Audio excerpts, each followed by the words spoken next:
భద్రతగా జీవిస్తున్నారో తెలుసుకోవాలి అధ్యక్ష. ఈ దిశగా మన రాష్ట్రాన్ని ముందుకు తీసుకెళ్తున్న నాయకుడు మన ముఖ్యమంత్రి చంద్రన్న గారు అధ్యక్ష.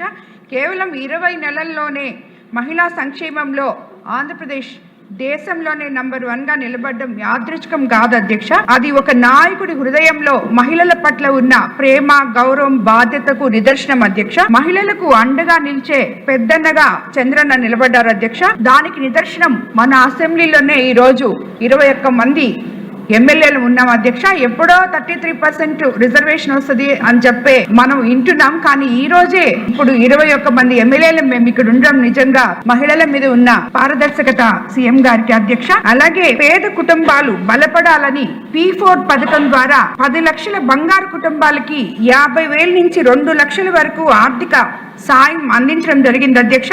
దీనివల్ల ఎన్నో కుటుంబాలు ఈ P4 అనేది అర్థం కాక ఎవరెవరో ఏదేదో మాట్లాడుతున్నారు అధ్యక్ష.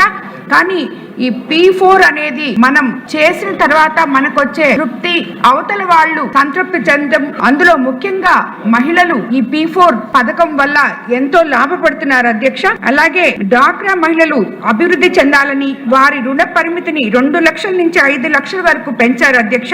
సమాజంలో అత్యంత వెనుకబడిన SC, ST మహిళలు కూడా ఆర్థికంగా ఎదగాలని 5 లక్షల వరకు వడ్డీ లేని రుణాలు మంజూరు చేయడం జరిగింది అధ్యక్ష. అలాగే తల్లి విలువను అర్థం చేసుకున్న నాయకులు మాత్రమే తల్లికి వందనం అనే కార్యక్రమాన్ని తీసుకురాగలరు అని, ఎంతమంది పిల్లలుంటే అంతమందికి మనం తల్లికి వందనం ఇవ్వడం జరిగింది అధ్యక్ష. 67 లక్షల మంది తల్లులకు 10,000 కోట్లు నేరుగా వారి ఖాతాల్లో జమ చేయడం ప్రతి తల్లి కళ్ళల్లో ఆనందాన్ని చూస్తున్నాం అధ్యక్ష.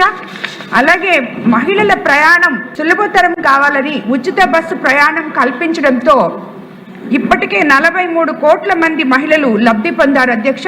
ఉచిత బస్సు ప్రయాణం వల్ల కేవలం బస్సులో ప్రయాణం చేయడమే కాకుండా వాళ్ళ కుటుంబాలను చక్కదిద్దుకోగలిగారు అధ్యక్ష. ఎందుకంటే వాళ్ళకి వచ్చే జీతాల్లో ఈ ఛార్జీలు పోను, వాళ్ళకి ఇది వరకు ఏమీ మిగిలేది కాదు అధ్యక్ష. కానీ ఈ రోజు వాళ్ళు ఆ మిగులుదలతో కుటుంబాన్ని చక్కదిద్దుకోగలుగుతున్నారు అధ్యక్ష.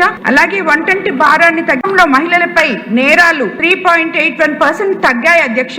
మహిళల ఆత్మ గౌరవానికి భంగం కలిగించే ఘటనలు 7.7% తగ్గాయి అధ్యక్ష. ఇది ఒక నాయకుడు మహిళలకు, కుటుంబానికి, సమాజానికి, రాష్ట్ర అభివృద్ధికి కేంద్ర బిందువుగా భావించిన పాలన అధ్యక్ష.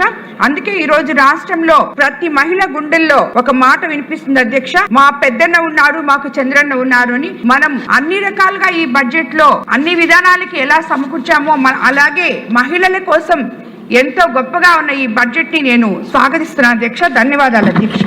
ఒక సమాజం ఎంత అభివృద్ధి చెంది